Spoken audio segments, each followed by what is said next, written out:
SER Podcast. Estás escuchando El Abierto de Hoy por Hoy. Cada día analizamos las noticias más relevantes de la actualidad, las claves políticas, económicas y sociales, con las voces de los protagonistas y los distintos puntos de vista de nuestros tertulianos. Tiempo para el análisis, tiempo para el abierto, y parece que sea el de ayer, porque ayer también decían esta mañana que es la más fría en lo que llevamos de invierno. Bueno, pues esta todavía es más fría que la mañana de ayer. Gonzalo Velasco, tú lo has comprobado en primera persona. Muy buenos días. Buenos días. Yo he visto 7 grados y medio bajo cero. ¿Tú has visto pingüinos? En Madrid, sí. Es lo que tiene vivir en la sierra, que todavía hace más frío. Nos contaba antes nuestro compañero de Valladolid, Mario Alejandre, que ha sido valiente de hacer la entrada en directo desde la calle también. El frío que hacía, menos 5 grados o algo más de menos 5 grados había también en Valladolid, y hay muchos puntos donde están en los 11, 12 grados bajo cero. Que bueno, que es lo que es el invierno. Lo que pasa que es verdad que como habíamos tenido unos inviernos como más suaves, ya no recordábamos que en el invierno, en el mes de enero, hace frío, hiela, y en el interior hace muchísimo frío. Esto era lo habitual. Lo habitual era ponernos abrigo para venir a trabajar, cosa que hacía ya bastante tiempo que no hacíamos. Cristina Monge, ¿qué tal? Muy buenos días. Pues sí, saludando al invierno con normalidad. Claro. Como tiene que ser. Estamos a 15 de enero y bueno, pues estas son temperaturas, creo que incluso todavía por encima de la media, lo que es habitual.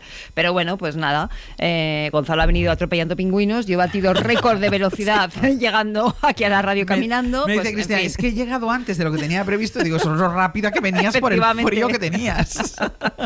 Y Elisa de la Nuez, ¿qué tal? Muy buenos días. Buenos días, y a mí no me ha parecido que hiciera tanto frío. ¿Ves? Es que tú eres tú eres recia. Estas chicas del norte. Tú eres recia. Bueno, abríguense, insistimos, abríguense y vayan cuidado también en la carretera por las heladas que pueda haber. Va a ser un día radiante, que es lo mismo que pasaba ayer, que cuando sale el sol hace un sol espectacular y uno confía y dice, qué temperatura más agradable debe hacer ahí fuera. Sí. Y cuando uno sale ahí fuera hace muchísimo frío. Pero bueno, algo que a lo que estábamos acostumbrados y algo que tiene mucho que ver con la estación del año en la que estamos, que es precisamente el invierno.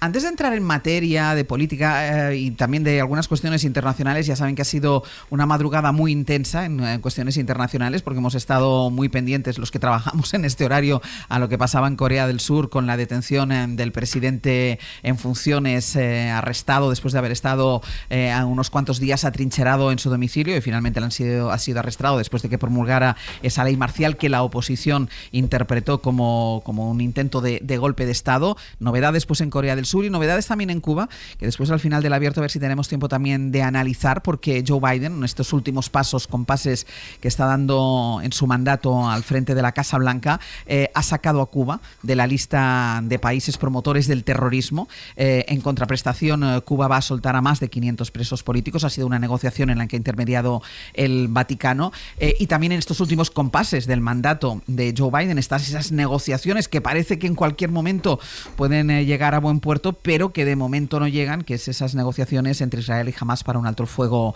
en Gaza. Pero bueno, al margen de todo esto y al margen de la política nacional a la que vamos a ir ahora, yo os quiero plantear un tema como motivo de reflexión y sobre todo de cara a lo que va a pasar dentro de menos de una semana, que es esa toma de posesión de Donald Trump. Y es el papel que juega el Estado, y además nosotros lo tenemos muy presente ahora mismo por todo lo que ha pasado con la Dana, ¿no? Y es el papel que tiene el Estado, bueno, pues cuando hay algún tipo de catástrofe natural, cuando hay algún tipo de tragedia, el Estado acudiendo, haciendo lo que le toca, que es acudir en ayuda de los ciudadanos, de los damnificados. Y me quiero centrar en el fuego de Los Ángeles, porque están trabajando los bomberos sin descanso. Incluso han tenido que llegar bomberos de México y de Canadá, pero han tenido problemas con el suministro de agua y siguen siendo insuficientes para poder controlar los incendios que afectan esa zona de Estados Unidos. Así que hay quienes están intentando, evidentemente los más ricos, están intentando hacerse con su propio cuerpo de bomberos privados para defender sus viviendas. Corresponsal en Washington, Sara Canals, buenos días. Buenos días, Ángel. Es evidente que son sobre todo multimillonarios, como decía, que son los que se pueden permitir esos elevadísimos pagos de estos cuerpos de bomberos privados, y esto ha provocado indignación entre los ciudadanos, porque mientras las autoridades de Los Ángeles están intentando sacar personal de debajo de las piedras, personal y material para atajar los incendios, hay quienes están dispuestos, quienes ofrecen miles de euros al día para que se proteja única y exclusivamente sus casas. pueden llegar a pagar hasta $2.000 por hora y en los últimos años se ha convertido en una tendencia entre multimillonarios.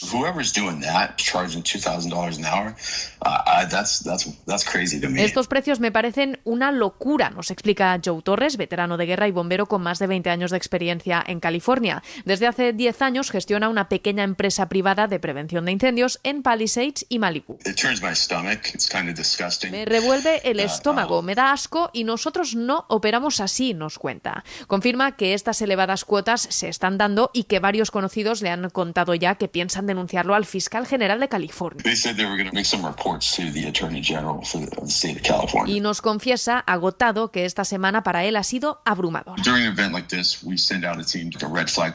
Durante un evento como este enviamos a una patrulla para combatir el viento y en el peor de los casos llamamos a las autoridades locales y les ayudamos a luchar contra el fuego. Dice que entiende las ventajas de que haya bomberos privados. Son prácticas extendidas e incluso el gobierno subcontrata servicios de este tipo. Pero la alta demanda de los ricos ha desatado la ira entre muchos ciudadanos cuya indignación creció cuando un inversor multimillonario, Keith Wasserman, prometió en sus redes que pagaría lo que fuera para que los bomberos salvaran su mansión. Fucking hate rich people. What the fuck do you mean that LA is literally burning down? Odio a los ricos, denuncia esta joven en un TikTok donde explica que mensajes como este son cada vez más frecuentes. Assuming that their life in their house or whatever is more valuable than everybody else who's fucking burning. Sumándose a las múltiples denuncias de que sus vidas no valen más que la de los demás. Gracias, Sara. A vosotros. Bueno, la ley de la selva, que además puede ir todavía a peor en cuanto Donald Trump y sus secuaces magnates de las tecnológicas tomen el poder en ese país, porque claro, ya no solo llama la atención que sea en este episodio tremendo de incendios que los millonarios intenten pagar de su bolsillo brigadas de bomberos para que protejan única y exclusivamente sus casas, sino la propia existencia ya de cuerpos de bomberos que pueden contratar particulares en cualquier momento, Cristina. Es muy importante que traigamos esto aquí en Europa y en España en particular, porque estamos acostumbrados a que el Estado se da por hecho que existe, que está, no solamente que cubre lo básico, sino que además las exigencias de las sociedades democráticas suelen incidir en que cada vez necesitamos más coberturas, ¿no? Entonces, cuando miras al otro lado del Atlántico, con un modelo político radicalmente diferente, ves que efectivamente incluso en las cuestiones que nos parecen más básicas, como son los bomberos, pues efectivamente el Estado no siempre está. Y siempre hay multimillonarios que pueden comprarse un cuerpo de bomberos, ¿no? Por supuesto, podemos hablar de otras muchas cosas, ¿no? Es muy conocido todo el tema de la asistencia sanitaria, de la educación, sobre todo de la educación superior, es decir, de universidades que te garantizan cierta calidad, donde si no tienes unos recursos económicos, pues realmente allí el Estado no está, ¿no? ¿Qué ocurre? Solemos relacionar esto con la falta de igualdad de oportunidades, y es verdad. Pero fijaros hasta dónde llega. Esa falta de igualdad de oportunidades, cuando hablamos de contratar una serie de bomberos de carácter privado, no es que se haya más o menos desigualdad, es que tiene que ver con que realmente pueda sobrevivir o no. Es que va de vida o muerte. Efectivamente, va de vida o muerte, ya no va de desigualdad, ahora ya va de vida o muerte. Y entonces esto es lo que pasa cuando el Estado no está y cuando las sociedades además tienden a tener altas cotas de desigualdad, como es el caso de la norteamericana. Gonzalo. Sí, ya no solamente es la cuestión de que por paralelismo con otros sectores privatizados como el de la salud pueda darse un desincentivo a la inversión pública, en este caso pues a la hora de enfrentarse a emergencias, que redunde en desigualdad y en exclusión a quienes no pueden costearse ese servicio, sino que, por ejemplo, ahora, en esta misma emergencia, redunda en problemas no solo de índole ético, sino también de eficiencia de respuesta ante la catástrofe. ¿Por qué? Porque un servicio privado se debe a su cliente y, por lo tanto, se atiende a pues, el domicilio, la finca, la casa que está en riesgo, que puede estar quemándose.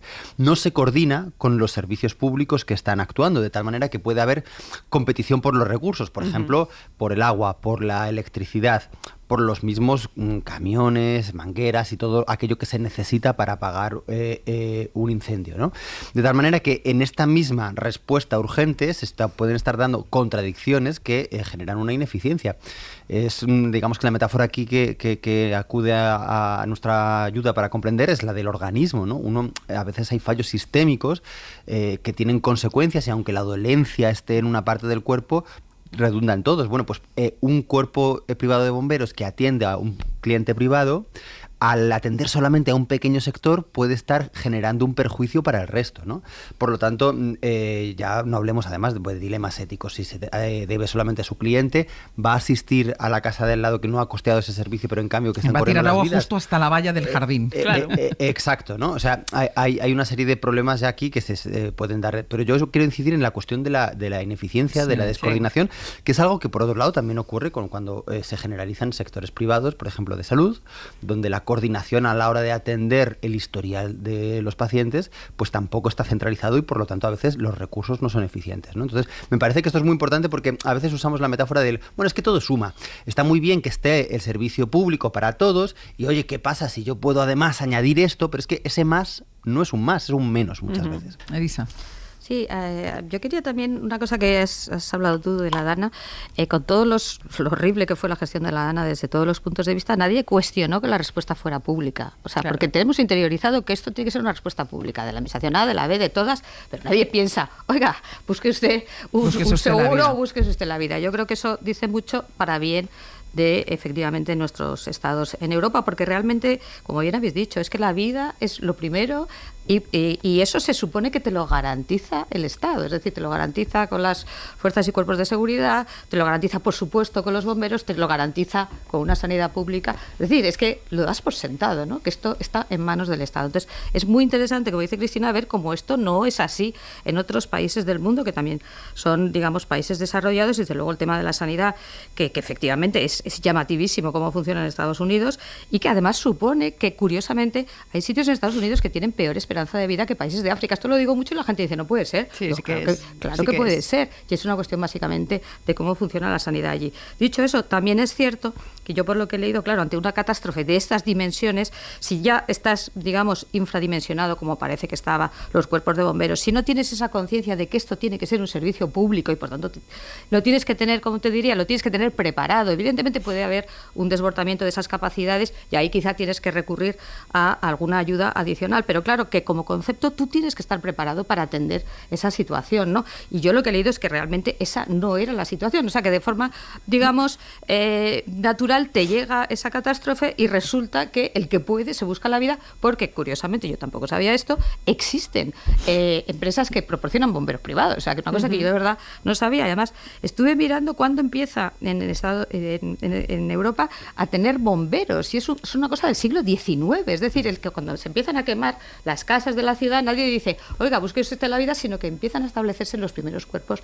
de bomberos, es decir, como una idea muy natural. Esto es una tarea del Estado, ¿no? Entonces yo creo que recordar eso no viene mal, porque efectivamente dentro de lo que es una catástrofe y lo que hemos hablado, hombre, si tú estás tan mal preparado a entender esto, y luego por supuesto lo que habéis dicho, toda la razón, y esto además supone unas cuestiones éticas de primer nivel. ¿Qué pasa? Que el que se puede pagar, y vamos a hacerlo todavía más llevado a la vida, no solo a la propiedad, oye, el que se puede pagar una empresa de bomberos puede, no solo ya, insisto, puede salvar su propiedad, puede salvar su vida, porque estamos hablando de eso, y el que no, oye, pues se muere, ¿no? Entonces, claro, los dilemas éticos de este tipo de forma de concebir, digamos, una sociedad me parecen tremendos. Además, yo creo que no hay que confundir esta privatización de la respuesta con la capacidad de una acción no centralizada o de una fragmentación de la acción gubernamental. ¿Por qué? Porque muchas veces en estos casos de emergencia se alude a la idea de las capacidades sociales. Es decir, por ejemplo, en Cuba ante los huracanes, en Holanda ante las inundaciones, hay un hábito, una tradición, una costumbre de conectar los recursos estatales con las respuestas de la ciudadanía. De tal manera pues que los municipios, los barrios, los distritos tienen a su vez sus maneras de organizarse colectivamente para que cuando viene esa ayuda repartirla de manera eficiente de acuerdo a las necesidades del terreno, ¿no?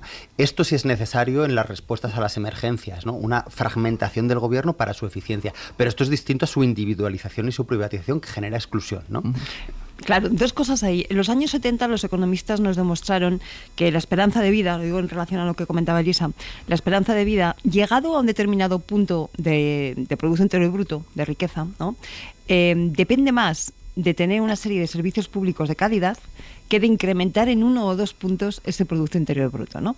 Llegado a un determinado nivel, o sea, por debajo de eso no, pero llegado a un nivel de bienestar, a un nivel de lo que podríamos considerar ahora mismo las democracias occidentales, a partir de allí es más interesante para aumentar el nivel de esperanza de vida tener unos buenos servicios públicos que aumentar 2 o 3 puntos el Producto Interior Bruto. Esto lo sabemos hace décadas. Y efectivamente eso tiene mucho que ver con la necesidad de robustecer el Estado y de dar respuesta desde ese punto de vista colectivo a los servicios públicos. Y recientemente ha habido también investigaciones, hay un libro estupendo que me gusta mucho citar, que es el de los Palacios del Pueblo, de un sociólogo, Klinenberg, que cuenta cómo ante situaciones de emergencia, como puede ser una nevada, una Filomena, imaginaros, ¿no? O una dana, o una ola de calor tremendo, la capacidad de respuesta de unas comunidades u otras tiene mucho que ver con lo que llamamos ese capital social, ¿no? O sea, que la gente se conozca, que la gente tenga los Palacios del Pueblo. ¿Qué son los Palacios del Pueblo? Pues una biblioteca pública donde acuden por la tarde las madres y los padres con los niños, generan sociabilidad, generan comunicación, y cuando pasa algo tú sabes que a tu vecino del quinto tienes que echarle una mano. En definitiva, alguna de las cosas que pasaban en la Dana, ¿no? ¿Quién no estuvo pendiente de la señora mayor que vive sola en el piso de arriba y que tenías que estar un poco al loro a ver si tenías que subirle el pan o no tenías que subirle el pan? Bueno, pues ese tipo de cosas, la generación de comunidad, es también otro de los elementos que hoy se plantean como claves a la hora de dar respuesta a situaciones de emergencia, pero como base, los servicios públicos. Y decías tú antes, Lisa, sobre la esperanza de vida. Yo a veces digo que en algunos lugares de Estados Unidos hay menos, y yo quiero recordar otra crisis, que fue la pandemia. Muchos de los muertos en Estados Unidos era gente que no tenía un seguro médico, que ni siquiera acudía al médico cuando se encontraba mal, porque sabía que acudir al médico era dejarse lo poco que tenía y endeudarse todavía más. Que aquí lo vemos como muy claro. Vas a la sanidad, está más colapsada, está menos colapsada, en aquel momento muy colapsada, pero la sanidad te responde cuando tienes un problema grave. No es lo mismo tener un cáncer en España que tener un cáncer en Estados Unidos. O sea, totalmente. Y además es que efectivamente es lo que tú dices. O sea, como la gente sabe que es una cantidad de dinero absolutamente inverosímil, no van o intentan no ir, intentan aguantar lo más posible. Entonces, claro, llega un momento que dices... Entonces, yo creo que es muy importante también lo que ha dicho ahora Cristina, esa idea de, si tú vives en una comunidad, esa idea del capital social, no solo tienes que tener unos servicios públicos pagados por los impuestos, etcétera, sino también esa idea de que el sálvese quien pueda no puede funcionar. Entonces, incluso pensando, insisto, imagínate, tú te puedes pagar el seguro o tú te puedes pagar los bomberos y el de al lado no, pero ¿cómo no vas a ayudar si ves que se está quemando en la casa? Y no digo ya si hay personas, o sea, es una cosa inconcebible desde un punto de vista de mentalidad, digamos, europea, ¿no? Vamos a hacer una pausa y a la vuelta vamos con la política doméstica.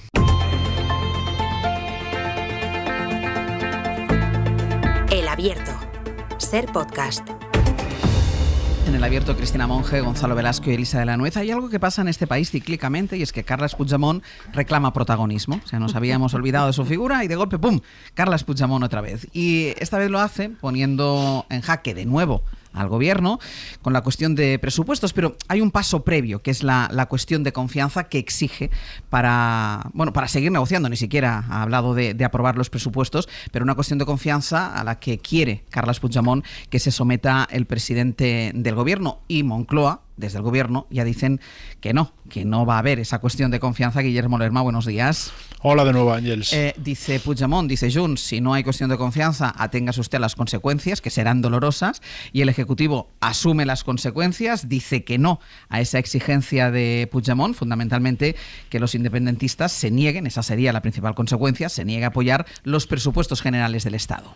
Sí, que puedan dar carpetazo definitivo a esa negociación, que ya de por sí estaba en un punto muy delicado. En la Moncloa asumen que la decisión de no tramitar esa iniciativa con la que Junts pretende que Sánchez se someta a una cuestión de confianza puede tener esas consecuencias, pero están decididos a asumir el riesgo y preparan el discurso ante esa posibilidad. Aseguran en el Ejecutivo que la prioridad sigue siendo sacar adelante unas nuevas cuentas, pero al mismo tiempo abonan el terreno para el escenario contrario. Defienden que no se cae el mundo si no se logra una mayoría que lo permita. El PSOE cree que la Cámara no puede sentar el precedente de admitir a trámite una propuesta con la que se pretende que los grupos parlamentarios se apropien de una herramienta que constitucionalmente no les pertenece, como esa cuestión de confianza. Hay fuentes en el gobierno que hablan de un pulso absurdo por parte de Puigdemont, porque de aprobarse la iniciativa no tendría consecuencias prácticas. Sánchez no está obligado a someterse a esa iniciativa ante la Cámara, y además insistía ayer la portavoz del gobierno, Pilar Alegría,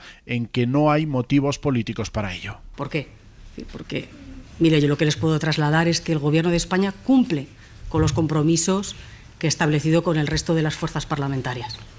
Pero luego es que además hay una cuestión mucho más importante, y es que el proyecto que está trasladando y en el que está trabajando el Gobierno de España nos ha permitido que hoy, en 2025, España sea un país récord en empleo y récord en materia económica y en crecimiento económico.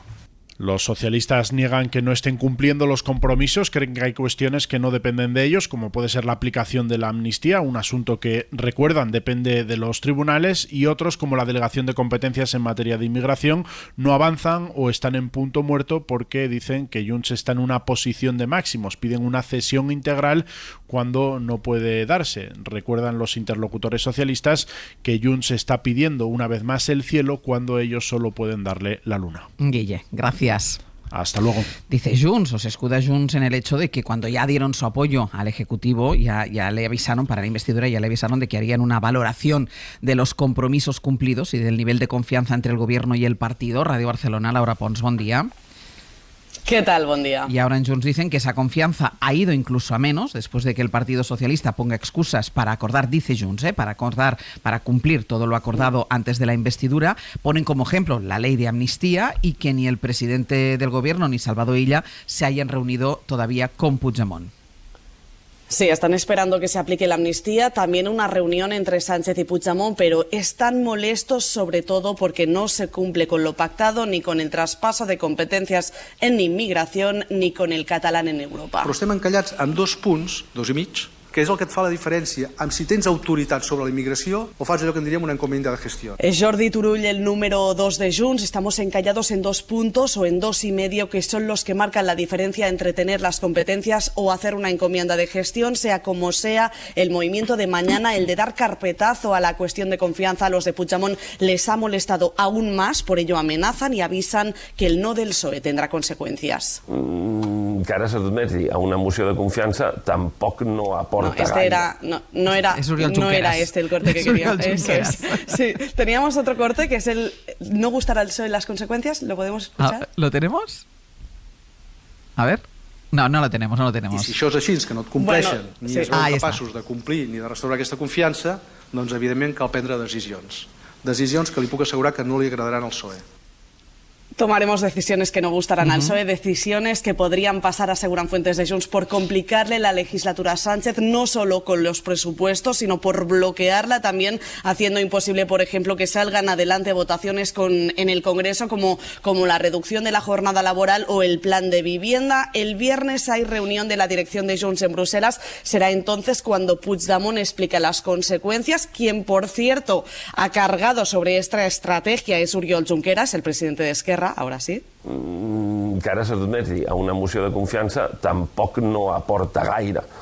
¿no? Per tant, si no una ayuda, cuestión de confianza no ayuda, no hace falta, decía el presidente de Esquerra, una formación que, por cierto, Ángels, no parece que le quiera complicar la vida a Pedro Sánchez, pero sí a Salvador Illa, ya que sus cuentas aquí en Cataluña tampoco se desbloquean por la falta de avances en la financiación singular. A los republicanos no les hace gracia que María Jesús Montero, la titular del ramo, sea la candidata del PSOE en Andalucía. Les genera desconfianza y mantienen que no negociarán hasta que no se cumpla con lo pactado, así que tanto en Madrid con Junts como en Cataluña con Esquerra, los independentistas presionan y complican los planes de los socialistas. Laura, gracias.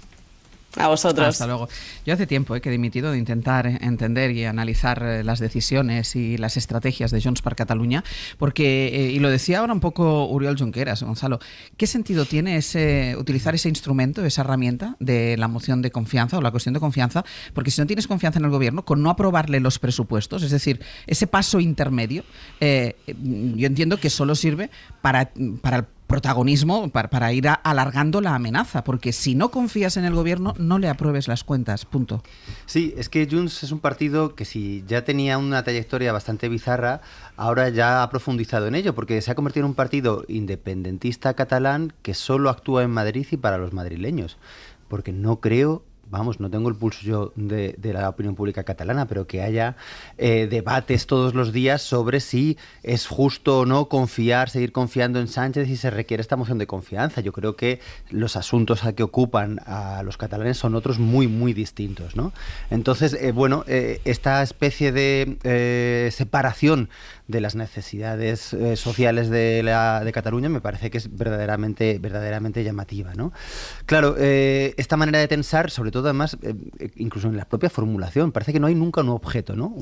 Se ha perdido la confianza en relación a qué. O sea, vamos a ver cuáles son las consecuencias, pero dinos algo, ¿no? O sea, ¿de qué materia estás hablando? ¿Cuál es tu marco, no? Haz una apuesta política.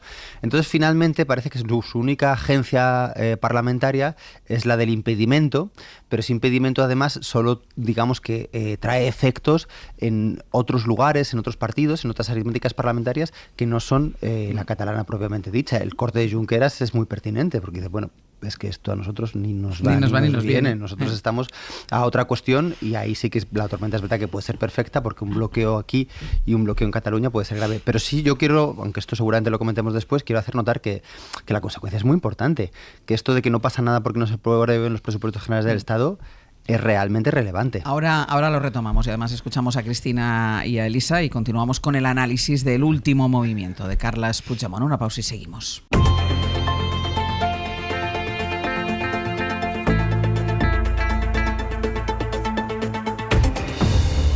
En el abierto, Cristina Monge, Gonzalo Velasco y Elisa de la Nuez habíamos justo empezado el análisis sobre la nueva amenaza de Carles Puigdemont si Pedro Sánchez no se somete a una cuestión de confianza en el Congreso de los Diputados, que se atenga a las consecuencias, y estas consecuencias llevan un nombre que son presupuestos y aprobación de presupuestos. Cristina. Sí, decías, Ángeles, que renunciabas a entender, ¿no? Esto yo creo que es que lo entiendes demasiado, porque todos lo entendemos ya, lo damos por hecho y estamos un poco aburridos de ver cómo sistemáticamente Junts, en concreto la figura de Puigdemont, reclama atención. Reclama protagonismo y ojo porque en cierta medida se la dan, ¿no? Estamos viendo cómo ahora mismo se ha convertido en la pieza más deseada que todos quieren bailar con él. Sí, porque luego hablaremos del Partido Popular, que también Partido Popular que hasta ahora estaba diciéndole a Pedro Sánchez que su gobierno carecía de toda la legitimidad porque estaba recibiendo los votos, eso es, de un prófugo de la justicia y que sin embargo ahora estamos viendo cómo no tiene problemas ni acercándose a él. En pedirle los votos. Efectivamente, cuando necesite negociar desde el punto de vista parlamentario, ¿no? Por lo tanto, bueno, pues Puigdemont reclama su protagonismo y ahí lo tiene. ¿Qué ocurre? Que esto de la cuestión de confianza, como decía Junqueras, es una cosa tan estrambótica, ¿no? Tan rara, que yo creo que denota básicamente impotencia y en cierta medida algo de pataleta, ¿no? ¿Cómo reclamo yo ahora mismo este protagonismo? Pero hay otro tema de fondo que a mí me gustaría también abordar y es que creo que era Turull el que lo decía en el corte que hemos escuchado, ¿no? Decía, estamos atascados en dos puntos.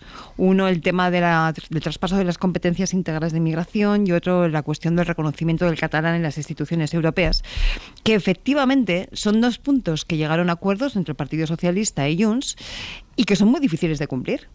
Entonces, claro, yo creo que aquí, poco a poco, en esta partida eterna que no acaba nunca, el Partido Socialista va salvando puntos, ¿no? Va salvando puntos de partido porque va llegando a acuerdos en el último minuto en muchos temas, pero cuando luego toca la hora de efectivamente ponerlos en marcha, pues se encuentra con muchas dificultades que, por supuesto, sabían de antemano, ¿no? Entonces, hay una situación ahí paradójica de que, por un lado, unos reclaman ese protagonismo, llegando a cuestiones estrambóticas como esta de la cuestión de confianza, que no hay por dónde cogerla, pero, por otro lado, también es cierto que se están llegando a acuerdos que luego es muy difíciles de cumplir y por lo tanto eso da de alguna forma da mecha, ¿no? al otro para que porque no están en manos del gobierno.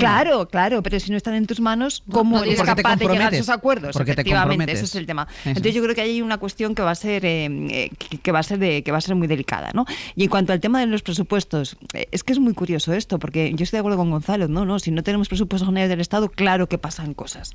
Ahora bien, hemos estado tantos años sin presupuestos generales del Estado o sin presupuestos de las comunidades autónomas que de alguna forma empezamos a asumirlo ya como algo, no diría normal, pero no excepcional. Elisa.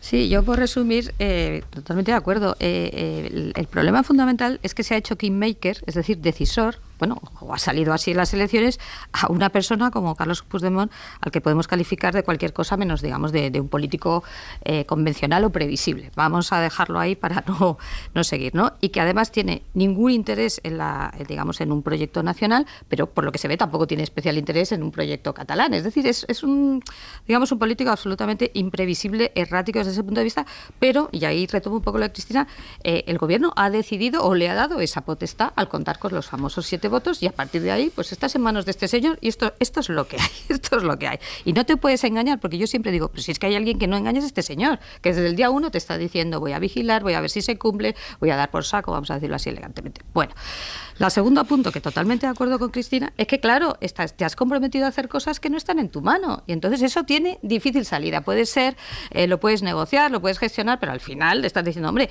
es que te hacen una ley de amnistía a la medida. Sí, claro, pero es que al final esa ley la van a interpretar los tribunales y resulta que este señor sigue en Bruselas, en Waterloo. Esto se gestiona mal.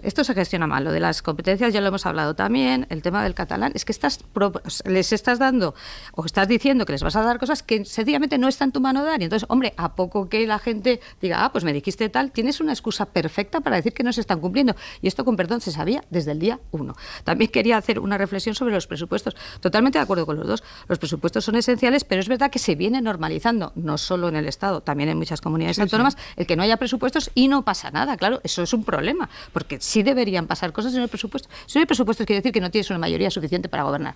Esto es lo que hay. Claro, en situaciones excepcionales, elecciones anticipadas, efectivamente puede haber prórrogas, pero claro que de forma natural yo no tengo mayoría para pagar unos presupuestos y no pase nada, eso no puede ser. Ni a nivel del Estado, ni a nivel de comunidades autónomas, ni a nivel de ayuntamientos. Por supuesto, ¿no? Y tenéis toda la razón, se está normalizando algo que es como tantas cosas que sencillamente no es normal. Y con respecto al Partido Popular, totalmente de acuerdo. O sea, resulta que ahora todo el mundo quiere ir corriendo a quedar con este señor que estaba demonizado con Junts. Esto, de verdad, es que es poco serio y demuestra dos cosas, y con esto termino de verdad, que es que aquí vale todo con tal o de llegar al poder, o de mantenerse el poder, o de llegar al poder, incluido pactos con un líder de estas características que desde luego no puede sorprender después lo que pasa. No puede sorprender. Es que, si no tienes presupuestos, ¿para qué quieres ministros? Es decir, para que la administración funcione con la inercia puesta, pues ya tienes a los altos funcionarios del Estado que hacen que los ministerios funcionen y que lo que hay se aplique. Pero tienes a los ministros para hacer propuestas legislativas, propuestas normativas que requieren muchas veces financiación. Pienso, por ejemplo, en el Ministerio de Asuntos Sociales. ¿Cómo vas a financiar la nueva ley de familias, las prestaciones parentales, la remuneración universal por crianza? ¿Cómo vas a remunerar y cómo vas a pagar a las autonomías para que gestionen a los menores no tutelados? ¿Cómo vas a financiar las necesidades de la educación pública, que son inmensas y que no basta con las partidas presupuestarias actuales? Esto es lo que hacen los ministros, proponen nuevas leyes, proponen nuevos marcos regulatorios que requieren la aprobación de presupuestos. Entonces es necesario presupuesto para que haya política, es fundamental, ¿no? Y respecto a ya la cuestión de Junts, estoy muy de acuerdo con Elisa en un presupuesto de lo que ha afirmado, y es que el error está en la base de la negociación. El Partido Socialista nunca ha sido un negociador, un actor de fuerza en las negociaciones con Junts. Se ha plegado de una manera bastante tácita. Si esto era difícil de cumplir, tenían que haber fijado objetivos a medio plazo, revisiones, nuevos pactos para prolongar esa entente que permitiera seguir haciendo esta política. Pero en esta idea de ir partido a partido, ¿no?, este cholismo legislativo al que reivindica Sánchez, a mí me parece que está mal, porque en política no tienes que ir partido a partido, tienes que tener una visión a medio y largo plazo. Y si no, pasa lo que pasa, que cuando te permite salir un día de una dificultad, eso a salida a medio plazo pues se convierte en una nueva dificultad, ¿no?, que es lo que les está ocurriendo ahora con ellos, ¿no? Esto que comenta Gonzalo es una cosa muy llamativa, porque efectivamente los manuales dicen que si tú no tienes una estrategia y sabes dónde quieres llegar, difícilmente puedes ir encaminado hacia ella, ¿no? Sin embargo, si analizamos cuál es la clave o una de las claves del éxito de Sánchez en la medida en que está consiguiendo ir salvando partido tras partido, es justamente el tacticismo. Es justamente el ir día a día salvando votación tras votación, acuerdo tras acuerdo, ¿no? Entonces, puede parecer contradictorio, pero también es verdad que estamos en una situación, lo que hablamos todos los días, ¿no?, de enorme fragmentación parlamentaria, y que podemos discrepar de la forma que se negocia, cuando se negocia. Nos podrá parecer más hábil o menos hábil, pero responde a lo que las urnas han dado, que no se nos olvide esto, ¿no? Digo porque a mí, por ejemplo, me llama mucho la atención de la decisión del Partido Popular de estas últimas horas de acercarse a la posibilidad de llegar a acuerdos con Puigdemont, no tanto que puedan llegar a acuerdos, sino que es que llegan a acuerdos con el mismo que llevan diciendo desde el minuto 1 de esta legislatura que carece de la legitimidad para llegar a acuerdos con él. Déjame que haga una pausa y a la vuelta vamos a hablar de la postura del Partido Popular, de ese acercamiento del Partido Popular que viene avalado, y es lo que nos va a contar David Junquera a la vuelta, viene avalado incluso por el el ala más dura del PP, que ya no le molesta ese acercamiento, que ya no le molestaría los votos de Junts para ganar una moción de censura, que supondría que llegara al gobierno Alberto Núñez Feijóo, y lo haría con los mismos votos que le recriminan al Partido Socialista haber aceptado para llegar a Moncloa. Una pausa y lo contamos.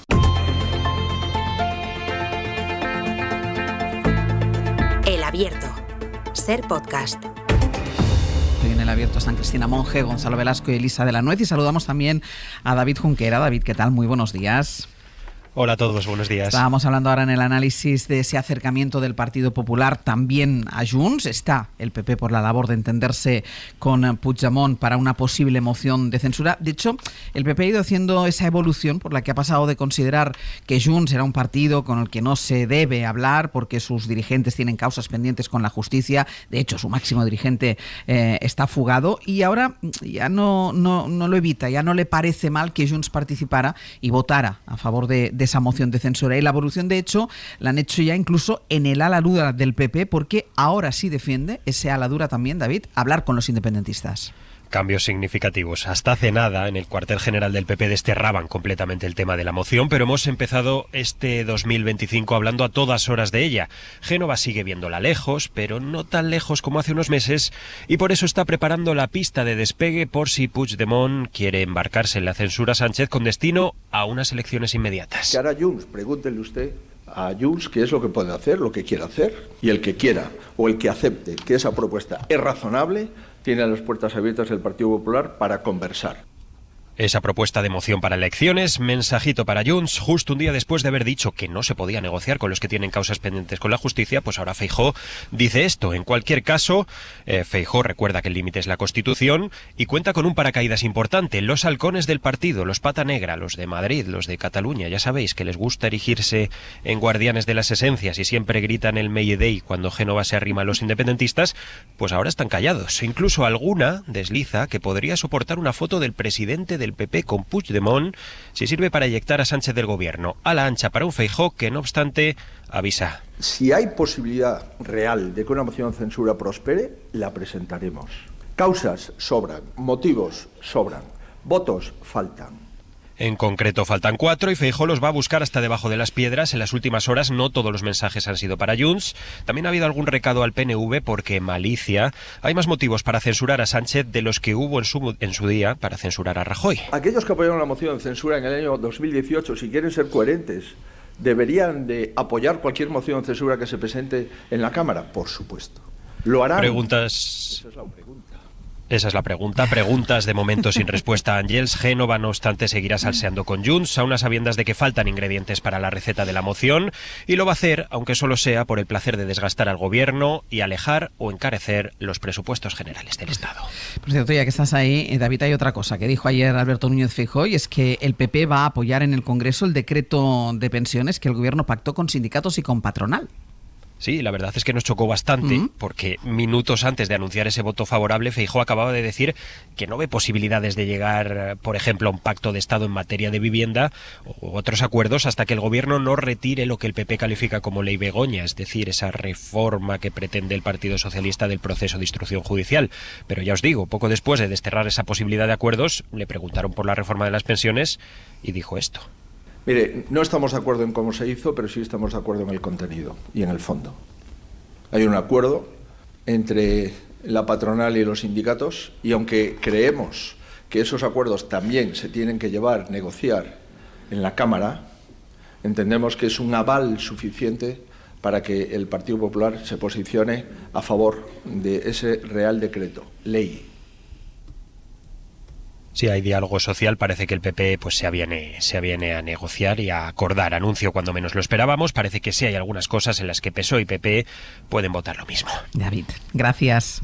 A vosotros. Bueno, estábamos hablando de ese acercamiento del Partido Popular también a Junts. Recuerden que venimos de un Alberto Núñez Feijóo que no es presidente porque no quiere, y entre otras cosas lo que no quería era precisamente los votos, entre otros de Junts, de los independentistas.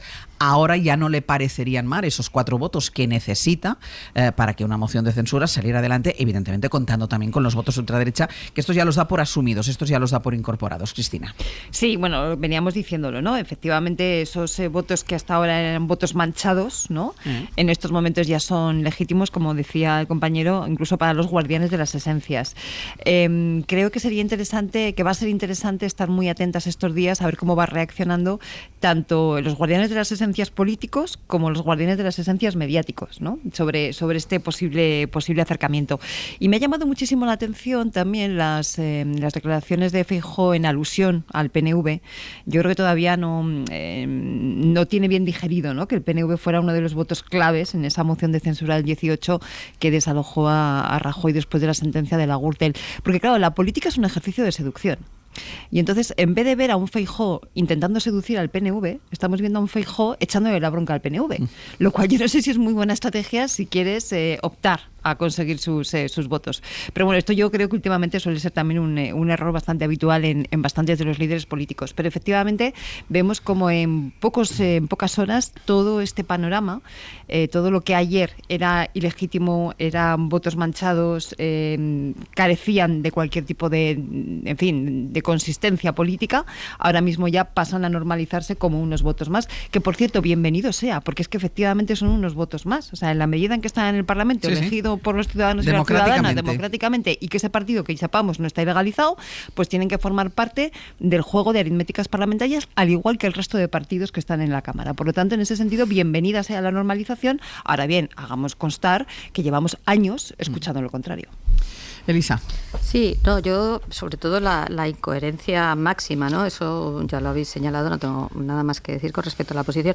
Pero a mí también me llama un poco la atención esta idea de, bueno, si Junts apoya una moción de censura, pero dentro de la Constitución. Es que esto es exactamente la misma idea de los famosos 7 votos, pero todo dentro de la Constitución. Es que por definición las cosas que pide Junts no están dentro de la Constitución o están al límite de la Constitución, porque ese es su juego. Y además, lo habéis dicho, perfectamente legítimo, pero digamos, siempre va un poco más allá de lo que sería dentro de la Constitución, y este es el punto. Y además, con perdón, vista la trayectoria de Junts con el gobierno de Pedro Sánchez, ¿por qué piensas que contigo va a ser mejor? Contigo yo creo que va a subir todavía más, digamos, suponiendo que se llegasen de acuerdo, te va a subir todavía más la apuesta. O sea, eso me parece que sin ninguna duda. ¿Qué demuestra esto un poco? Bueno, pues lo que veníamos hablando, que aquí lo que falla, aunque acabáis de decir, a mí también me ha sorprendido, que sí ha habido o parece que hay un acuerdo de suspensión, es que falla siempre lo de siempre. Desde aquí, claro que son posibles grandes acuerdos por parte de los dos principales partidos. Debería ser acuerdo, por ejemplo, en la vivienda, que es ahora mismo una preocupación fundamental de los españoles y que no se va a poder solucionar si no se pone de acuerdo todo el mundo, entre otras cosas, porque hay comunidades autónomas, muchas comunidades autónomas gobernadas con el PP. Entonces parece que estamos abocados a que hay que depender de los votos de Junts. Yo, como he dicho muchas veces en este micrófono, es que eso no lo compro. Es decir, hay otras posibilidades que requieren generosidad, que requieren hablarse de otra forma, que requieren muchas cosas, sin duda, pero no podemos renunciar a eso.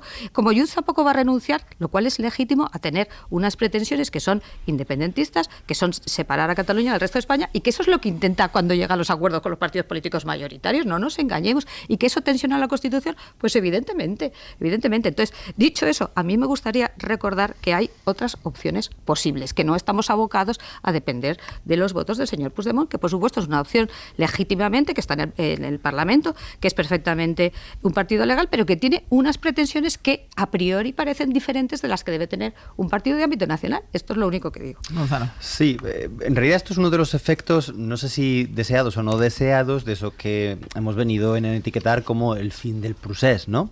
Es decir, hasta la fecha, en los últimos lustros, el eje izquierda-derecha en la política española estaba distorsionado por el eje territorial. De tal manera que partidos que tienen una base representacional basada en intereses conservadores, intereses progresistas, en intereses más prosociales, intereses más favorecedores de clases medias altas, veían distorsionadas la posibilidad de generar pactos por su antagonismo respecto a nacionalismos, independentismos, políticas favorecedoras a la singularidad cultural de un territorio a otro, etcétera, etcétera, etcétera, ¿no?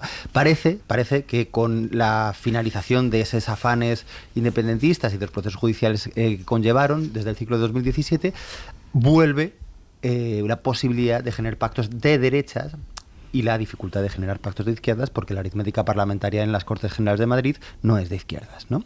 Bien, esto es interesante y esto desde luego es legítimo. Claro, ahora hay que distinguir planos de gobernabilidad e intereses, porque a veces hacemos una simetría que no es, creo, factible entre el PNV y Junts, y no lo es en absoluto. Primero, porque el PNV gobierna con el Partido Socialista del País Vasco en Euskadi y le van a seguir necesitando en el futuro ante el auge de Bildu para gobernar. Y por lo tanto, aunque torpedea algunas medidas, impuestos a energéticas, cuestiones de vivienda, seguramente le interese la gobernabilidad a largo plazo del PSOE en Madrid para poder seguir gobernando en Euskadi. Esta ecuación en Cataluña con Junts no se da. Y en segundo lugar, porque creo que ellos saben distinguir lo que son pactos puntuales a corto plazo, de intereses, digamos, de clase, de ese marco general que permite seguir avanzando en la gobernanza, ¿no?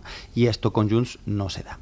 Por lo tanto, sí, el PP parece que está jugando a, bueno, vamos a seguir normalizando esa posibilidad de reavivar esas ententes que teníamos en los 90, ¿no? Con los nacionalismos periféricos, conservadores en su esencia, pero me parece que en la práctica no es una posibilidad real, ¿no? A corto, porque luego yo creo que tenemos que ir imaginando, ¿no?, posibles escenarios, porque estamos viendo una política española que cambia de forma muy, muy rápida, ¿no?, y los tableros se mueven muchísimo. Si acudimos a lo que se supone que deberíamos acudir, que son los idearios plasmados en programas electorales, ¿no?, o analizando el tipo de votación de cada uno de los partidos, vamos a ver cómo, en el caso de Junts, quitado la cuestión nacional, Junts tiene muchísimos más puntos en común con el Partido Popular y con el Partido Socialista. En el caso del PNV es distinto, porque efectivamente yo creo que es una democracia cristiana de las antiguas bastante más a la izquierda, por simplificar, pero en algunas cuestiones, sobre todo de carácter económico, lo vimos a final de año, las votaciones del Partido Popular, del PNV, iban mucho más de la mano del Partido Popular en algunos temas que de este Partido Socialista. A lo mejor no del Partido Socialista de los 90, pero sí de este, ¿no? Entonces, si vamos a lo concreto de las propuestas políticas de cada partido, yo creo que efectivamente esos dos ejes que también describía Gonzalo, ¿no?, el eje izquierda-derecha, la cuestión territorial, en estos momentos se pueden tambalear en algunas cosas, ¿no? Por eso estamos en un momento en que yo creo que hay que ir mirando, esta vez sí partido a partido o votación a votación, para ver cómo se van posicionando unos y otros. Sí, no, yo quería añadir, totalmente de acuerdo con Gonzalo, efectivamente hay unos partidos más de derechas y yo sí que meto al PNV como un partido de derechas por su electorado, por su ideal y su programa electoral, pero efectivamente el tema de la cuestión territorial es difícil volver a los años 90 una vez, digamos, que Junts ha salido de ese marco y no parece que tenga ganas de volver a entrar, y sobre todo no parece que haya aquella movimiento que vosotros conoceréis mejor de volver a montar una especie de convergencia bis y volver un poco a esa idea que es en la que está el PNV. Yo creo que eso también es una diferencia fundamental a parte del gobierno de Euskadi. Ellos están en un marco que en Junts no está. Entonces a mí me parece, y estoy de acuerdo con Gonzalo en eso, que volver a ese marco de los años 90, el eje de las derechas y tal, es complicado con un partido como Junts. Te doy la razón en eso, porque realmente ellos están en otra cosa y no parece que ahora mismo sea factible esa, digamos, vuelta a un consenso más o menos que se rompió con el proceso y que, nos guste o no, ha provocado que este partido, digamos, sea un partido, insisto, legítimamente independentista, pero con unas coordenadas que ya no son las de la antigua convergencia, y creo que no es fácil que vuelvan a serlo, ¿no? Pero que cuando llegan los debates fiscales vota con el Partido Popular. Claro, por eso digo, porque efectivamente, porque es un partido de derechas. Claro, porque es un partido de derechas. Claro. Pausa y seguimos.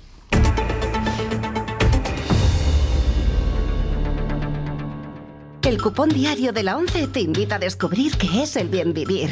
Una forma de vida que reflexiona sobre todo aquello que de verdad nos hace felices. Pues para mí el bien vivir sería, por ejemplo, viajar a un lugar nuevo, aunque sea por un par de días, ¿eh? Me encanta esa sensación como de aventura, de perderme en nuevas calles, o sea, no utilizar el mapa en el móvil, probar comidas diferentes, que es de lo que más me gusta, descubrir costumbres que a lo mejor no conocía, sobre todo eso, esa sensación de aprender sobre otras culturas que seguramente no conocía antes. El bien vivir para mí pues es un día de descanso en el que no hago nada. Me gusta quedarme en casa sin compromiso, solo disfrutando del silencio, de una película que no haya visto o de una serie así que me relaje. No sentir que tengo que cumplir con nadie, o sea, solo conmigo mismo. Con cupón diario de la 11 y el libro del bien vivir, ya tienes las claves de esta forma de vida para que puedas ponerla en práctica. Te toca bien vivir. Juega responsablemente y solo si eres mayor de edad. Venga, niños, hoy nos abrigamos bien, ¿vale? La bufanda, poneros la bufanda. Pero no te la saques, que no te la saques. Y el otro con el abrigo desabrochado. Siempre igual. Y sí, a ellos solo les preocupa pasarlo bien. Por eso les doy un Actimel cada mañana, con probióticos exclusivos LK6 y además vitaminas, hierro y zinc que contribuyen al normal funcionamiento del sistema inmunitario. ¿Qué ha sido eso? Tranquila, es mi marido. Se desmaya cada vez que llega la factura del gas. Es el momento de rehabilitar tu tejado con Onduline. Ahorra en consumo energético y revaloriza tu inmueble con el SIATE de Onduline. El sistema de aislamiento térmico, acústico e impermeabilización con 30 años de garantía. Onduline.es. Expertos en rehabilitación energética. Let's go. Dale, Páramo. Pues verás, este enero Mediamar lo tiene claro con su cuesta abajo. Los precios no paran de bajar. Encuentra todo lo que necesitas para arrancar el año de la mejor manera posible. Tecnología que te hace la vida más fácil, dispositivos que sorprenden y hasta ideas que transforman tu día a día. Todo más cerca de lo que crees en tus tiendas, en mediamar.es o desde su app.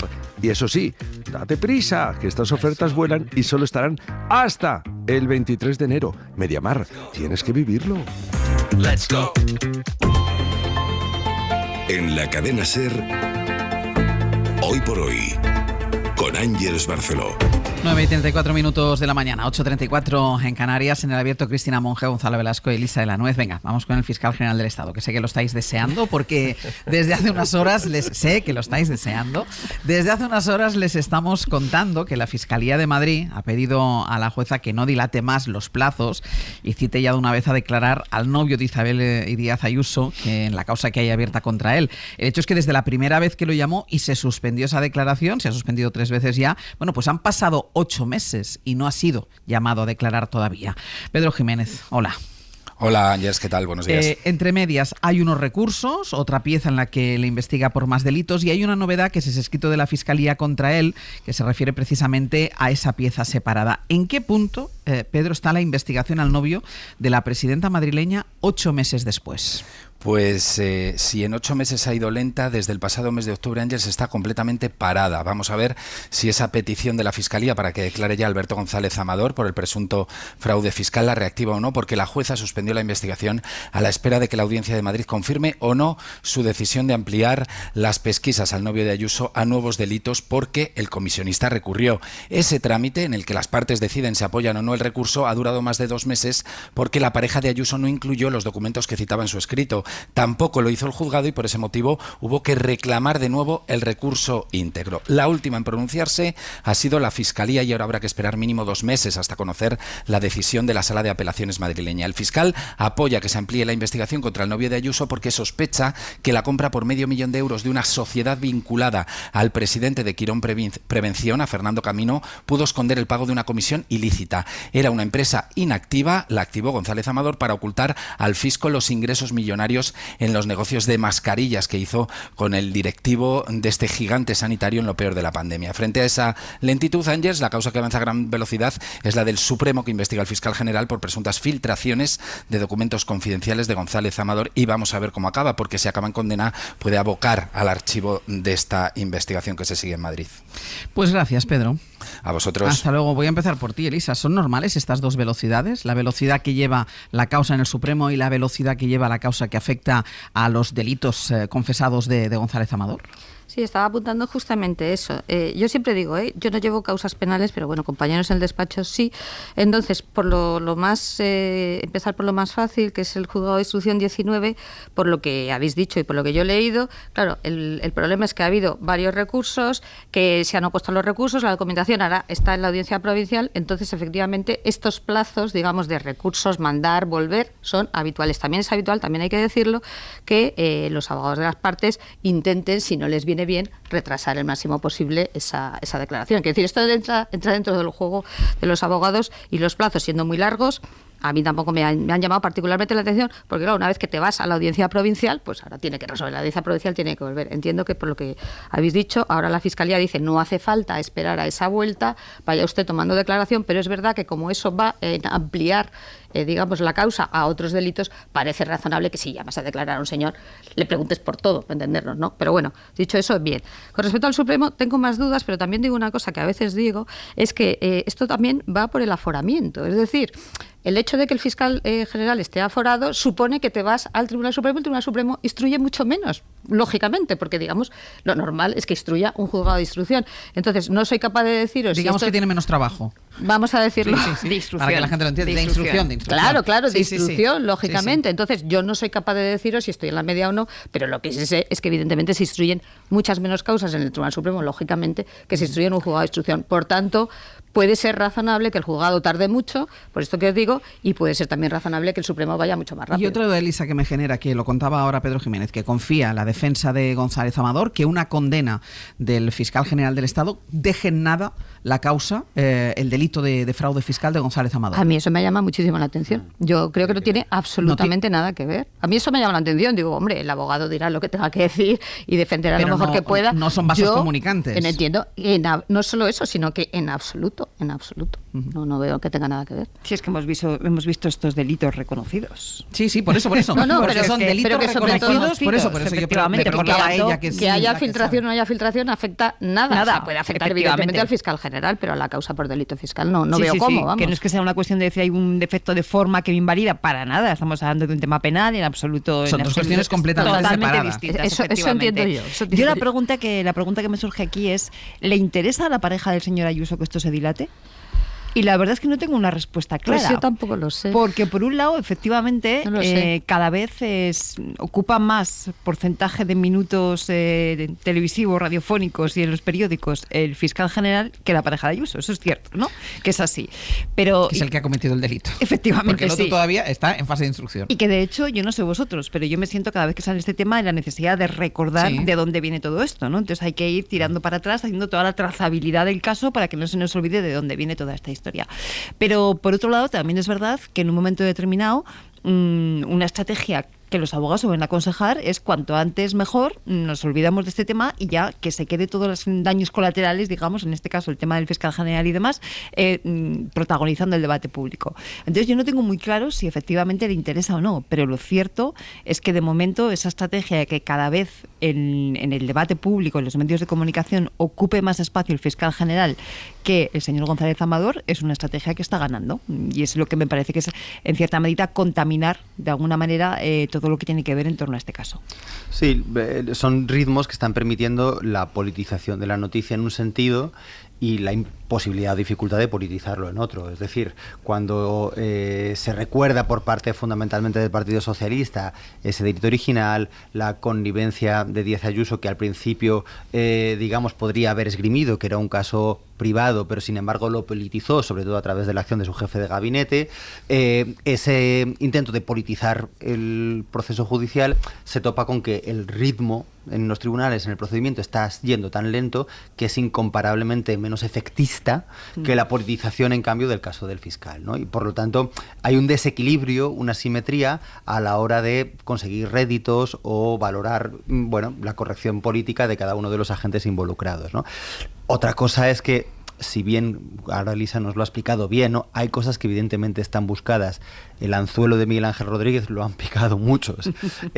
Otra cosa es que estos ritmos distintos en los procedimientos no sean intencionados, sino que sean un efecto que retroalimenta la tormenta perfecta que ha logrado formar el jefe de gabinete de la presidenta de la Comunidad de Madrid. Espera que Elisa vaya contigo, Cristina. Sobre todo porque quería contestar una cosa, Cristina. Yo te diría que en un procedimiento normal, y está claro que esto ya no es un procedimiento normal, sí es habitual que los abogados intenten, digamos, retrasarlo, sobre todo si piensas que hay motivos, digamos, como en este caso, como había esa conformidad, digamos, no tienes prisa. O sea, para entendernos, hubiera habido una prisa razonable si no se hubiera politizado el tema, ¿no? Hoy vamos a un acuerdo de conformidad, pues oye, cuanto antes tengamos el acuerdo de conformidad nos olvidamos del tema. Una vez que esto sale de ese marco, que ya y estamos ya en otra cosa, efectivamente a mí me parece una estrategia razonable intentar que esto dure lo más posible, insisto, porque tiene un componente, como bien habéis dicho, de política que no tenía el día 1 cuando nadie sabía que este señor era la pareja ni nadie, sino era un señor que quería una conformidad, y en ese caso sí que hubiera sido razonable cuanto antes hacer una conformidad y quitarte de en medio. Sí, la hipótesis yo creo que es la que tú dices, ¿no? Porque de hecho nos contaba Pedro Jiménez antes, o sea, el motivo por el que lleva 2 meses prácticamente paralizado es porque el señor González Amador no incluye unos documentos que le reclama el juzgado, ¿no? Bueno, pero también por lo que he oído el juzgado los podía haber incluido. Quiero decir, es que siempre tienes ahí esa cosa de juzgar, o sea, pero de si jugar tú tuvieras con una necesidad de quitártelo de encima pronto, está claro que entonces llevas los documentos. Que no te falta Correcto. ningún papel, efectivamente, ¿no? Sin embargo, esos documentos no se adjuntaron, con lo cual apunta en la medida en que tú estás diciendo. Lo que pasa es que llama la atención decir, bueno, pero es que el caso del fiscal general u otros casos, ¿no?, de carácter más político alrededor de que al Partido Popular le interesara mantener vivo en el debate público, iban a tener su trayectoria independientemente de lo que pasara ya con la cuestión del delito fiscal del señor González Amador, ¿no? Por eso podía ya parece razonable pensar que les podía interesar en un momento determinado, cuanto antes terminar ese tema, mejor. Pero no es así, porque pero eso era alargar. Antes de que se hubiera montado este pollo. Para voy a cerrar este asunto con... ha habido coincidencia en un acto, de hecho está habiendo ahora, porque se está celebrando ahora un acto aquí en Madrid en el que coinciden el fiscal general del Estado y el ministro de Justicia, Félix Bolaños. A la entrada los periodistas han intentado conseguir alguna declaración del fiscal general del Estado, que no ha abierto la boca, no ha hablado, pero sí ya ha intervenido, o está interviniendo en este acto, sí ha hablado Félix Bolaños, que ha hablado precisamente de todo lo que tiene que ver con esta imputación, con esta citación a declarar del fiscal general del Estado. Mire, desde luego este gobierno apoya y respalda no solo al fiscal general, sino al último fiscal de nuestro país que persiga el delito y cuente la verdad. Y lo vamos a seguir haciendo. Desde luego España es un Estado de Derecho con todas las garantías, donde no se puede condenar a nadie si no existen pruebas. Y por eso, pues sinceramente estoy convencido que la verdad se abrirá paso y que habrá una resolución del Tribunal Supremo fundamentada en pruebas donde se acredite que el fiscal general del Estado cumplió su función, persiguió el delito y contó la verdad. Pues estas son las declaraciones de Félix Bolaños en ese acto que se está celebrando en Madrid y en el que coincide físicamente y al que ha saludado además, evidentemente, con el fiscal general del Estado. Quiero dedicar los minutos que podamos a dos cuestiones que nos quedan. Una es cuestión internacional, que está aquí Bayo, que va a hablar del tema de Cuba, pero hay otra cuestión porque estamos tan centrados o dedicamos tantas horas, es verdad que también es responsabilidad nuestra, pero dedicamos tantas horas al análisis, pues eso, del protagonismo de Junts, ahora todo lo que tiene que ver con el fiscal general del Estado, que corremos el riesgo de que se nos pasen o que se pasen ahí por delante y no nos detengamos un momento en las cosas que realmente afectan e importan a los ciudadanos. Y una de ellas es el aumento, la subida del salario mínimo interprofesional, porque esta mañana la Comisión de Expertos va a publicar su informe y la ministra de Trabajo va a señalar esa subida que ya saben será de unos 50 euros al mes. Estefanía Salvatierra, buenos días. ¿Qué tal? Buenos días. Y es importante porque es que desde que gobierna este gobierno progresista al frente de España es la séptima subida del salario mínimo interprofesional. Para cada una de ellas, por cierto, hubo vaticinios, recordemos, de organismos que aventuraban un colapso del mercado de trabajo y de las empresas que subida tras subida no se ha ido produciendo. Sí, es lo que se dice cada vez que se anuncia una subida del salario mínimo, o estos meses también lo hemos escuchado mucho en la negociación de la reducción de la jornada laboral. Pero lo cierto es que las cifras apuntan en otra dirección. Desde el año 2018 hasta hoy, el SMI acumula una revalorización del 54%. Pues bien, desde entonces se han creado 2 millones de puestos de trabajo. España registra récord de cotizantes y el número de parados es el más bajo desde el año 2007.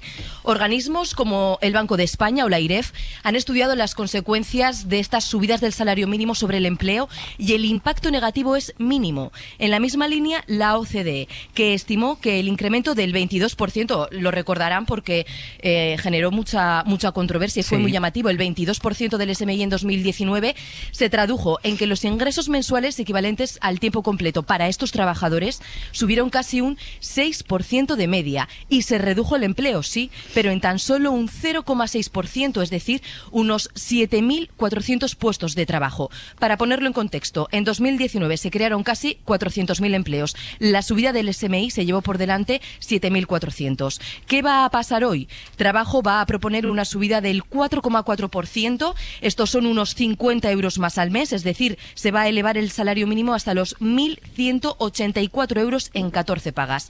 El Gobierno tiene la competencia total sobre esta medida. No necesita ni el apoyo del Congreso ni el de los agentes sociales, aunque esta tarde el Ministerio se reunirá con patronal y sindicatos para presentarles la propuesta y escuchar sus consideraciones.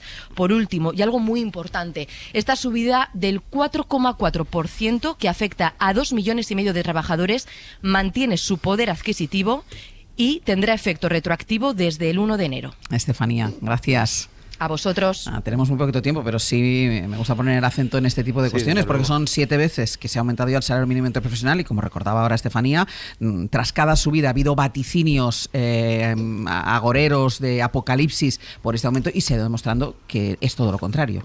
Exacto, porque es un esfuerzo por mantener la capacidad adquisitiva y por tanto la dinamización de la economía por parte de quienes tienen un salario más bajo, ¿no? Creo que es fundamental porque el gran factor también político económico de nuestra época es la inflación y en concreto el mercado de la vivienda. Esto no se va a solucionar con esos 50 euros al mes, pero sí se afecta a la capacidad de enfrentar a las subidas de la cesta de la compra. Hay algunas cuestiones técnicas por ver, creo que está todavía por dilucidar si esa subida implicará que sigan exentos del IRPF, del pagar ese impuesto, y hay cuestiones, yo entiendo, la patronal puede argumentar si los autónomos esto lo pueden soportar o no, ahí hay distintas posibles réplicas, pero me parece que el Ministerio de Trabajo sigue haciendo su labor y bien. Muy breve, Cristina. Cuando hace unos días veíamos que este gobierno no tiene excesivas adhesiones populares, pero sin embargo sus políticas públicas sí que reciben el aplauso de una parte muy importante de la sociedad, nos estábamos refiriendo a este tipo de políticas públicas, ¿no? De 735,9 euros al mes en 2018 el SMI a 1.184 en 14 pagas después de esta última subida, ¿no? Ahora bien, dicho esto, que yo creo que es lo que brilla en su hoja de servicio, también es verdad que esos dos elementos que decía la Gonzalo, inflación y vivienda, están lastrando la percepción de mejoría y no solamente la percepción, sino en muchos casos, depende del estrato social, también la posibilidad de la capacidad adquisitiva y la posibilidad de bienestar, ¿no? Entonces yo creo que el gobierno debería tomar nota de estas dos cosas. Uno, este es el tipo de cuestiones que se valoran como positivos, y dos, ojo, que no te puedes quedar en el espejismo de las grandes cifras macro, porque luego el día a día de sectores importantes de la población sigue siendo complicado. Y ahora sí vamos con una de esas noticias que hemos conocido esta madrugada y una de esas noticias que van a marcar el final del mandato de Joe Biden. La pregunta es qué va a pasar dentro de menos de una semana cuando Donald Trump llegue a la Casa Blanca, pero lo cierto es que Biden encara la recta final de su mandato con varios temas candentes en la agenda, desde la gestión de los incendios, de lo que hemos hablado al inicio de este abierto, a la negociación de un alto el fuego en Gaza, que todo el rato es inminente pero que no llega a producirse, y ahora Bayo también esa inesperada decisión de sacar a Cuba de la lista negra de países que promueven el terrorismo. Sí, a Joe Biden le quedan menos de 130 horas en la Casa Blanca, un tiempo de descuento en el que el aún presidente estadounidense busca anotarse éxitos de última hora con los que subrayar sus diferencias con la administración entrante. Eso explicaría su decisión de sacar por sorpresa a Cuba del listado de países patrocinadores del terrorismo en la que Donald Trump metió al régimen castrista durante su primer mandato. Una lista negra en la que figuran estados como Siria, Corea del Norte o Irán, y que de facto conlleva la imposición de sanciones severas al gobierno de La Habana. Nada más conocerse este giro de la política estadounidense, Cuba anunciaba una esperada medida humanitaria que ha negociado durante semanas con el Vaticano. El presidente Díaz-Canel comunicó la decisión de beneficiar con el otorgamiento de libertad a 553 personas sancionadas por delitos diversos contemplados en la ley. Estas personas recibirán sus respectivos beneficios gradualmente. Esa liberación gradual de medio millar de presos, dice La Habana, que considera correcto pero insuficiente el paso de Biden, que tampoco ha gustado demasiado, o más bien nada, a los legisladores de origen cubano en Washington. Como el congresista de origen cubano Carlos Jiménez, que habla de un desastre para Estados Unidos y para los latinoamericanos que ansían la libertad. Lo cierto es que la medida de Biden puede quedarse apenas en un brindis al sol. Es probable que Donald Trump la revierta nada más llegar al despacho Oval dentro de 5 días, donde además en el despacho Oval va a contar como jefe de su diplomacia con un halcón anticastrista como Marco Rubio, al que seguramente hoy le preguntarán en el Senado por este asunto. Veremos si efectivamente responde y responde claramente. A ver qué es lo que responde. Gracias, Bayo. A ti.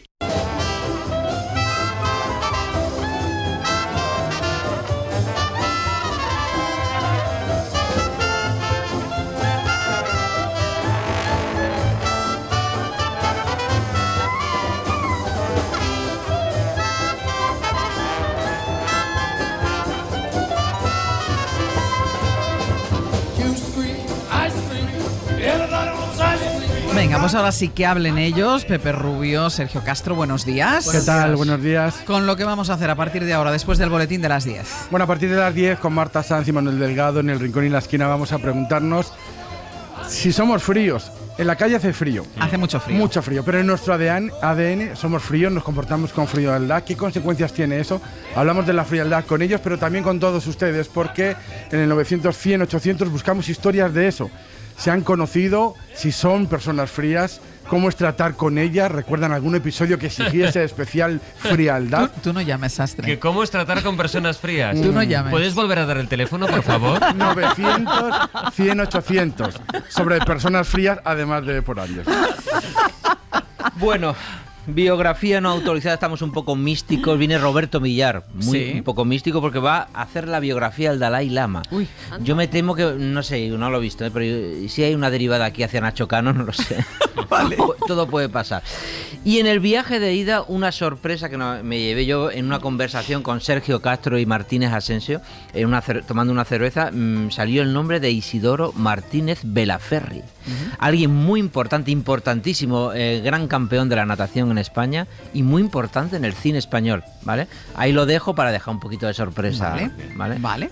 Después, el 8 de enero de 1982, delante de los ojos de Gabriel García Márquez, en un restaurante ruso en París, cayó fulminada Felisa Bustin, que era una poeta, una artista colombiana que había revolucionado su país por sus ideas artísticas y también por su concepto de la libertad, y había sido exiliada en París. Entonces Juan Gabriel Vázquez tenía 8 años. Y 14 años después, cuando iba por París queriendo ser escritor, leyó un artículo de García Márquez diciendo que aquella mujer, delante de sus ojos, había caído desplomada por tristeza. Murió de tristeza. Estuvo 30 años Vázquez preguntándose qué clase de tristeza había matado a esa mujer. Bueno, mañana sale su novela Los nombres de Felisa, tratando de dar cuenta de esa tristeza en forma de novela, que es la novela que hoy presenta en el Hoy por Hoy a partir de las 11:30. Y que es una delicia. Es que lo has contado tan bien. Es que ya está. Dile, llama a Juan Gabriel Vázquez que no venga. Es que tengo un lío de S y Z con esto, porque Vázquez es Vázquez y Felisa... Pues no es Felisa. No es Felisa, es Felisa. Bueno, ella era Felisa, pero como era una rebelde, se cambió el nombre. Se cambió el nombre. A ver si lo cuentan mejor de lo que lo has contado tú. Se ha visto imbuido por el espíritu de Vázquez. Yo lo dudo, porque Vázquez además habla fatal. O sea, seguro que Sergio lo ha contado infinitamente mejor. Escucharemos a ver, pero... Cristina Monge, Gonzalo Velasco, Lisa de la Nuez, hasta la semana que viene. Hasta la semana que viene. Hasta luego. Para no perderte ningún episodio, síguenos en la aplicación o la web de la SER, Podium Podcast o tu plataforma de audio favorita.